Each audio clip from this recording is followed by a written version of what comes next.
Saint-Patrick, un jeu de plis à la Papayou pour la référence. Le joueur doit planifier une quantité de plis et veut se voir éviter à tout prix certaines cartes qui lui font des points négatifs. Oui. Alors, c'est des cartes avec une vague inspiration celtique et des petits jetons trèfle qui vont vous permettre de vous protéger contre les morsures des serpents. La règle est écrite tout petit, et une phase de draft des jetons et c'est pas forcément très simple à comprendre car c'est un peu alambiqué. Une fois que c'est rentré, c'est rentré. Ça reste pour les fans de jeux de plis. Ça peut aller assez vite, on a seulement 20 points de vie et les morsures de serpent peuvent être assez violentes. Pour moi, c'est une barbe de 3 jours. Ça ressemble beaucoup trop à Papayou, ça fait doublon. C'est soit l'un, soit l'autre. Ça me lasse un peu des micro-variations d'un jeu où il faut tout racheter. Pour moi, c'est une barbe bien taillée. J'aime cette typologie de jeu. À part cette phase de jetons qui est assez mal foutue, parce que à partir du moment où tout le monde prend des jetons, il y a une malédiction qui arrive, donc c'est quelque chose qu'on ne veut pas faire. Ça ressemble énormément à Papayou, c'est sûr. Il fait doublon, mais ce que j'aime bien, c'est qu'il y a quand même cette petite variante qui fait que vous pouvez faire comme à la Dame de pique. Ça veut dire celui qui prend toutes les morsures va pouvoir les remettre sur tout le monde. Et ça, c'est assez plaisant d'avoir rajouté ce petit twist.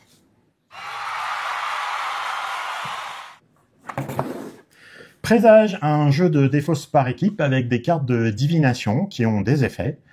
Ici, le but du jeu, c'est d'être un des membres de l'équipe qui aura vidé sa main avant les autres.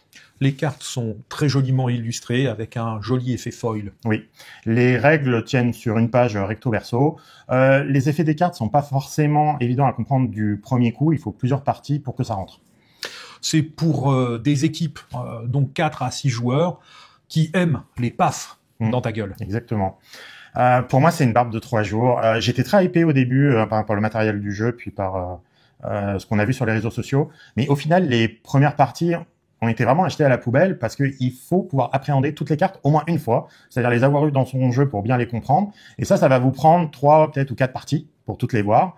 Après, du coup, le jeu d'équipe devient un peu stratégique si les personnes ont déjà joué au jeu. Sinon, vous rebelote, vous repassez par une phase un peu de paf dans ta gueule sans le savoir. Pour moi, c'est une barbe bien taillée. J'aime beaucoup les idées de jeux d'équipe ou les variations avec des équipes. J'aime l'interaction qui se crée.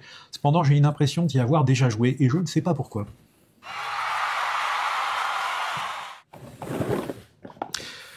Opération Zèbre, un jeu de culture G.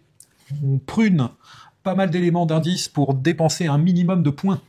Ouais, dans cette boîte, vous allez retrouver des feutres noirs, des cartes bien plastifiées, et ce qui va être important parce qu'il va falloir caviarder les différentes lignes.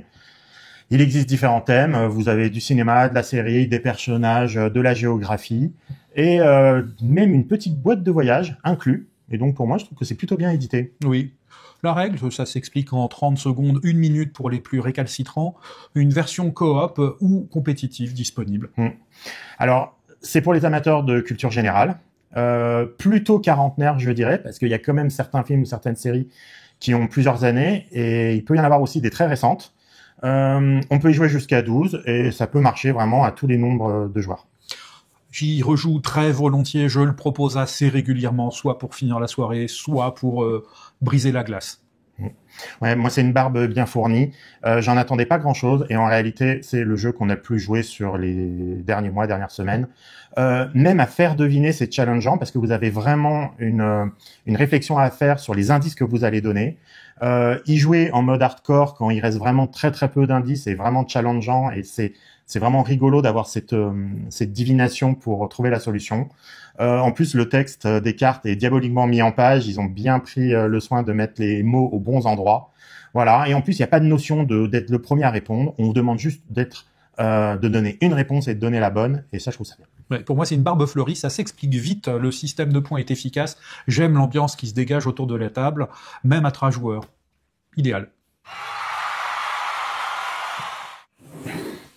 Link City, un jeu de tuiles avec des associations de bâtiments.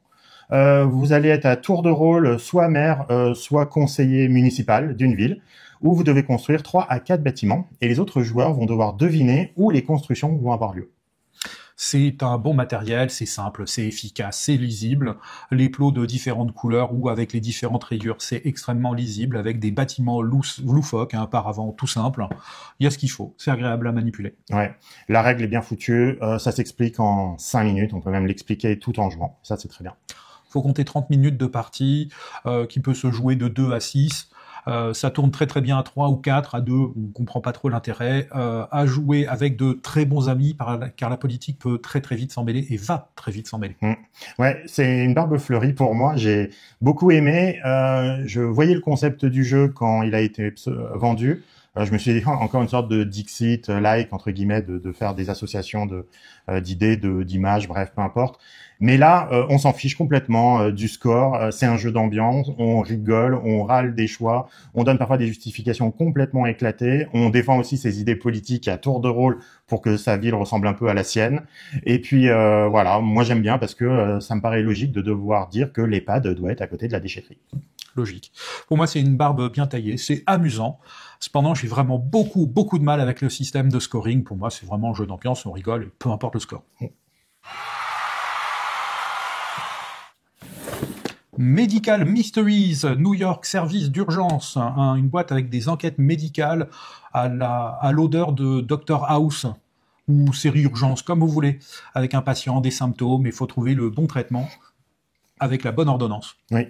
Dedans, vous avez des cartes, vous avez pas mal de petits feuillets d'explication, des fiches de patients, évidemment. En gros, c'est comme une enquête, sauf que ce coup-ci, le thème est médical. La règle, en fin de compte, elle est expliquée via un tuto, on ne mettra pas le nez dans la règle, donc. Sinon, c'est assez réaliste, à part peut-être l'aspect budgétaire, surtout quand on sait comment ça fonctionne aux États-Unis. Ouais. C'est pour les amateurs d'enquête, et éventuellement, si vous êtes fan des séries qui se passent dans les hôpitaux. Pour moi, c'est à éviter, par contre, si vous travaillez dans ce milieu-là, parce que vous n'aurez rien à deviner. Et puis, même si vous êtes un habitué des hôpitaux, vous allez évidemment connaître un peu certaines choses de fait de votre expérience dans ces niveaux-là. Voilà. Et puis, il faut pas oublier que on peut y jouer à plusieurs, parce que il y a plusieurs livrets à se répartir, et c'est bien que ça puisse se répartir entre les joueurs. Moi, je lui donnerai une note de barbe bien taillée, c'est vraiment plaisant. Ça change de l'univers des crimes. Cependant, je me pose quelques questions. À quand une édition ? Ça pourrait être drôle. Et est-ce que ces enquêtes, maintenant qu'on a fait le crime, maintenant qu'on a fait le milieu médical, est-ce qu'on peut l'appliquer à d'autres métiers? Pourquoi pas expert comptable, hacker, ou encore travailler pour les impôts? Alors pour moi, c'est une barbe bien taillée. J'ai trouvé quand même le jeu assez drivé, ça m'a un peu dérangé. En plus, voilà, si vous connaissez certaines maladies parce que vous les avez vécues soit vous-même ou soit par un proche, ça casse un petit peu la découverte. Donc plutôt à jouer si vous êtes en bonne santé, que vous n'avez jamais eu de maladie.